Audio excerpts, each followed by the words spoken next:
अस्सलाम वालेकुम। अच्छा, हाल में जनाब लोग खड़े हैं, ये तशरीफ रखेंगे क्योंकि पीछे तक से गाड़ी हो जा रही है। ठीक हो गया सर जी। यार मैं नजर आ रहा हूँ कैमरे में।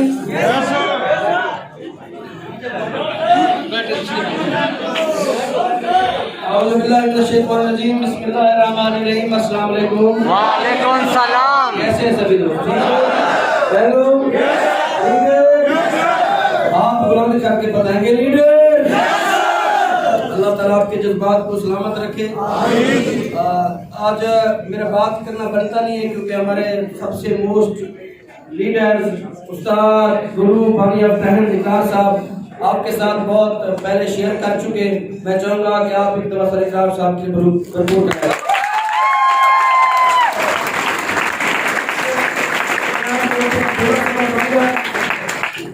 आज से तकरीबन 3 साल पहले मैंने टाइम्स को ज्वाइन किया था। उससे पहले मैं क्या करता रहा, कहाँ पे था। सबसे पहले मैंने तालीम हासिल की। तालीम मेरी इतनी अच्छी रही,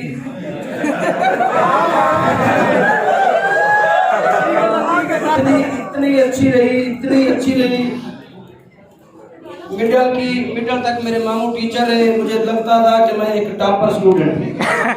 कहीं क्लास में चला गया, टीजी खान में एडमिशन लिया, वहाँ पे चला गया, पूरा साल मेहनत की, सिर्फ पहले ही पार्ट में 4 सब्जेक्ट आ गए। 2 साल लगाए, फिर अगले 2 साल लगाए, फिर मैट्रिक में सब्जेक्ट आ गए। फिर मैंने कहा अबू मैंने डॉक्टर बनना है और मुझे कुछ नहीं।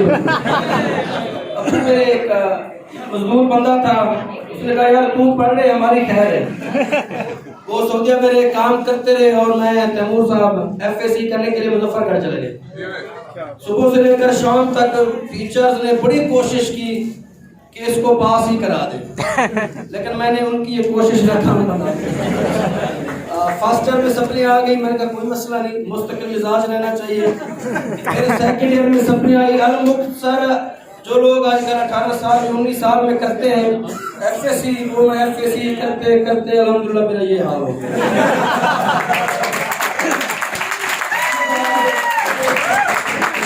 अब मुझे पता था यूनिवर्सिटी में मुझे इजाजत नहीं मिलेगी, तो मैंने ना प्राइवेट स्कूल में पढ़ाना शुरू कर दिया। 2 महीने पढ़ाता रहा। वहाँ पे एक बड़ी बात होती है, मोहल्ले में जो स्कूल में अड्डे पे जो छोटे छोटे बच्चे होते हैं, तो वो कहते हैं पापा मेरा टीचर जा रहा है। तो टीचर साहब के लिए बड़ी बात होती है। 4000 रुपए तनख्वाह देते थे। जब मुझे पता चला मेरे जैसा काबिल टीचर को नहीं मिलना, तो मैंने डिमांड कर दी कि सर मेरी तनख्वाह बढ़ाओ। उनका कितनी? मैंने सिर्फ 500 बढ़ा दो। तो आगे से प्रिंसिपल साहब ने कहा आपने कल से नहीं समझा। अम्मी को जाके बताया, उसने कहा तो कोई काम नहीं, खेतों का काम ही कर लो। ठीक है, फिर खेतों का काम करना शुरू कर दिया। मुझे याद है पहला संडे आया ना, आज मैं बड़े आराम से सो रहा था। चाचू ने कहते पानी लगाना खेत में। मैंने कहा आज संडे है। उसने कहा कि इधर कोई संडे नहीं होता। मैंने कहा फिर मैं इस काम को रिजाइन करता हूँ और क्या करेंगे। रिजाइन किया। फिर एक प्यारा एक सीनियर एक मौसम मिला जो इसी तरह जैसे आप आ जाए मुझे सिस्टम में लेके आया। मैंने पहले दिन की क्लास ली, फिर दूसरे दिन की, फिर तीसरे दिन की, तीसरे दिन काम की, समझ आ गई सारी। चौथे दिन फिर ज्वाइनिंग की, जो मेरा सबसे पहला रैंक होता है बीएम, ब्रॉन्ज मेंबर बना। उसके बाद पूरा महीना मेहनत की, मेहनत करता गया। पहले महीने की जो मेरी इनकम हुई वो थी सिर्फ 18,200 रुपए। 18,000 रुपए आई तो मैं अपने सर के पास चला गया। मैंने कहा बहुत जी। कहता है क्या? मैंने कहा यार ये कंपनी भूल गई है। कहते हैं कैसे? मैंने कहा मुझे 18,000 दे दिया, मैं तो 4,000 रुपए कमाता था। सर ने कहा आप कमाते थे, अब कमाते। वहां से यकीन बढ़ा कि यार कुछ जैसे काबिल बंदे को कंपनी 18,000 दे रही है तो मतलब आगे कुछ देगी। फिर मेहनत करना शुरू कर दी। 2 से 3 माह लगे, एससी बना। एससी पे एवरेज इनकम 30,000। उसके बाद फिर और मेहनत करता गया, करते करते गोल्ड बन गया, गोल्ड मेंबर। जिस तरह का रैंक है इसी तरह की इसकी इनकम होती है। रैंक भी चेंज हो गया, इनकम भी चेंज होगी, 50,000 तक इनकम जा पहुंची। तो एक बड़ा शौक था जब मैं पढ़ रहा था, जब कभी स्कूल जाता था, जब कभी मैंने टीचिंग की, तो एक ही दिल में सबसे जो बड़ा ख्वाब था कि मैं 1 to 5 हूँ। शाबाश। तो फिर वो 1 to 5 परचेज किया। अल्हम्दुलिल्लाह उसी पे आना चाह रहा है अपना पैदल वाला जो सफर था खत्म हो गया। उसके बाद फिर 2 से 3 महीने मेहनत की। सर ने बताया कि आगे कंपनी एक टूर दे रही है, जाना है। मैंने कहा सर जाना है, मैंने फ्रीज गान भी अच्छी तरह नहीं देखा। कंपनी ने 4 महीने की प्रमोशन दी, उनका जो भी गोल्ड प्लैटिनम रैंक करेगा 4 महीने में ये टारगेट है, हम उसे इंटरनेशनल टूर कराएंगे। वो अल्हम्दुलिल्लाह फिर मैंने 3 माह में विन किया। आज उसी महीने में मैंने कंपनी का एक प्लैटिनम रैंक होता है जो हमारा यहाँ पे आपके प्लैटिनम सामने है, वो मैंने रैंक विन किया। उस रैंक में जो मेरी पहली इनकम थी वो थी सिर्फ 1,19,319 रुपए 19 पैसे।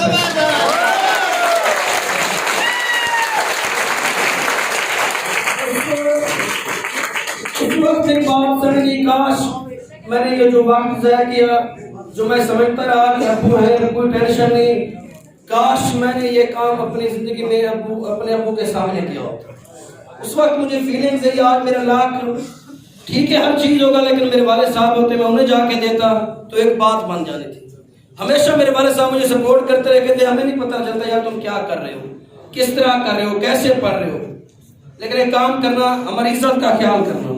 उस दिन बड़ा मुझे याद है, यहाँ पे एक बहुत बड़ा फंक्शन था, होंडियों की सेलिब्रेशन हो रही थी और सारे लोग पूरे ऑफिस वाले एक्साइटेड थे, लेकिन उस वक्त मेरी आंखों से आंसू थे कि काश आज मेरे वाले साहब होते। इस बात में सिर्फ आपको ये कहना चाहूंगा कि खुदा आज आपके वाले साहब हैं, आप यूथ हो, आप काम कर सकते हो, हम आपको पूरी सपोर्ट करेंगे। जिस तरह इकरार साहब हूँ, अजहर साहब हूँ और इतने मोस्ट सीनियर हमारे साथ हूँ, हमें किसी तरह की इंशाल्लाह टेंशन नहीं है। सिर्फ आप ईमानदारी के साथ करें, सुस्ती इस काम में नहीं करनी और मुस्तकिल मिजाजी के साथ पॉजिटिव होकर लगे रहें। क्लियर है? उसके बाद टूर पे चले गए। टूर एक ऐसा टूर था आप सोच नहीं सकते। अभी मैं सोचना शुरू कर दूं 4 घंटे लगे चलेंगे। अलमुख्तर मुझे पहली दफा मुल्तान इंटरनेशनल एयरपोर्ट में जाने की इजाजत मिली। पहले जब भी गए थे बाहर से जाके देखते, थोड़े आगे जाते फौज जाते पीछे। उस दिन मैंने कहा आज मुझे रोकेगा कोई कम से कम। लाइनें बने कि हम जा रहे थे एक साइड से, दूसरे लोग जा रहे थे एक साइड से, हम टेंट बने जा रहे थे। सर इकरार साहब के जब हमने मुल्तान इंटरनेशनल एयरपोर्ट के अंदर एंट्री की तो जब मुझे उस वक्त पता चला कि मैं किस इदारे में, हमारी कोई चेकिंग नहीं हो रही, कुछ नहीं हो रहा, सारे लोग कह रहे सर आप आए, सर आप आए। मुझे उस वक्त समझ लगी यार मैंने आज से 3 साल पहले इस काम को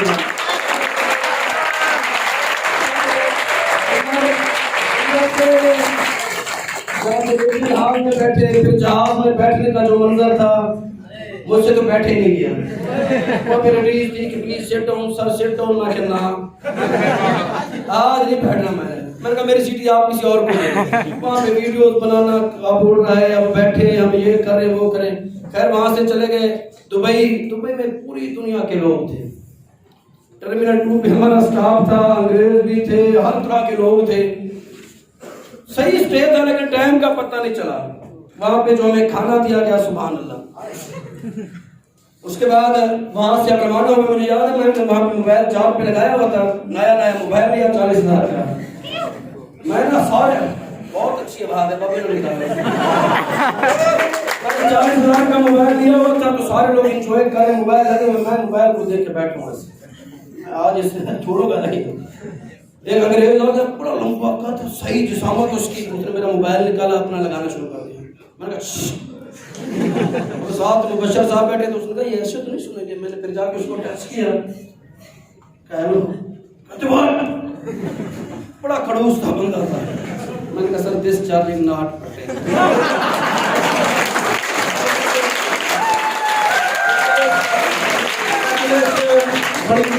जाती थी। वो जितना भी बोलते थे मुझे सिर्फ हंसी आती थी कि ठीक ही बोल रहा हूँ। वहां से फिर हम आगे चले गए। वहां पे जो आगे एयरपोर्ट में जाके उतरे, वहां पे जो हमारा वेलकम हुआ, पहली दफा सर मैंने जाके देखा वहां पे सामान सारा घूम रहा है। 2-3 दफा मैं जाके मेरे फोन में खड़ा हूँ और जर्मन मजे लिए, जर्मन के पहले 1-2 चक्कर लगाने बाद में उठा लेंगे। वहां से बैग उठाया, बाहर निकले। जो वहां का एयरपोर्ट था उसके बारे में तस्वीर नहीं कर सकते। टोटल उस पे शीशा लगा हुआ, इतना वीआईपी काम हुआ पड़ा हो, आप सोच नहीं सकते। वहां पे एक और भी मेरे साथ हादसा हुआ, टाइम शायद नहीं बता सकते। बाहर निकल गया, फिर बाहर जाके जो हमें गाड़ियां रिसीव करने आई, सुभान अल्लाह, ये हमारी फैसल मूवर टैबो, ये जितनी बड़ी गाड़ियां हों, लेकिन वहां पे हमें मर्सिडीज बेंज की गाड़ियां रिसीव करना है। उसके बाद हम कमरे में जाके अल्हम्दुलिल्लाह कमरा 5 स्टार होटल में पहली दफा जाओ, गिलास साहब साथ थे ऐसे चलते जो ऊपर से लाइट ऑन होती जाए सर ऐसे ना लॉबी में हॉल में मैंने देखा अच्छा मैं पीछे आ गया, फिर वो बंद होना शुरू हो गई। मैं कह सही में ये भी ठीक है, वहाँ के वॉशरूम, वहाँ का रहना सहना और वहाँ के जो खाने, फर्स्ट टाइम हमें खाना दिया जब मैंने कहीं कमी ना पड़ जाए।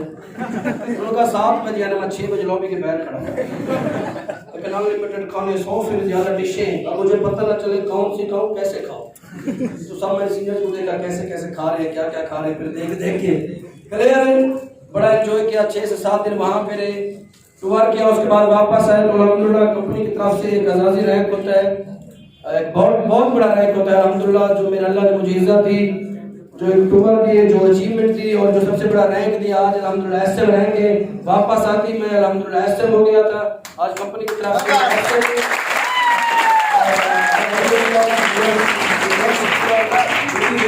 इंशाअल्लाह ताला अब ये कोरोना की वजह से थोड़ा पेंडिंग है, जैसे ही कोरोना खत्म होगा तो हम आपको पाकिस्तान में इंडोनेशिया मिलेंगे इंशाअल्लाह। कि अगर इस काम को मैं इतना काबिल ब्रिलियंट स्टूडेंट कर सकता हूँ तो रहते आप भी, बस इसमें थोड़ा सा वक्त है, थोड़ी सी सब्र करनी है, सीनियर्स को फॉलो करना है और मुस्तकिल मिजाज होके पॉजिटिव होके। जब हम आए थे उसमें थोड़ा सा मसला था कि कोई अचीवर लीडर ये वो कम होते थे। अब हम इस ऑफिस में हमारे साथ सबसे बड़े लीडर मानिया फ्रेंड्स सर इकरार साहब हमारे साथ हैं, हमें किसी तरह की कोई टेंशन नहीं, बस आपने लाइन में लगना है, आपकी बारी इंशाअल्लाह ताला कंफर्म है इंशाअल्लाह। नादरा की लाइन में लगे रहते हैं कि आज टोकन जमा करा के ही जाऊंगा, इसी लाइन में आपने लगे रहना इंशाअल्लाह ताला। 2021 का साल आपका साल है, आप कार अचीवर होंगे इंशाअल्लाह।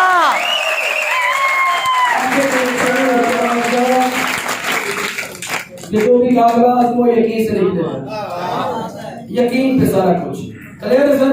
जो भी कागज वो यकीन से निकलेगा, रास्ता जहां से चाहोगे वहीं से निकलेगा। ऐ मेरे वतन की मिट्टी मुझे एड़ियां तो रगड़ने दे, मुझे यकीन है कि कार अच्छी वाली यहीं से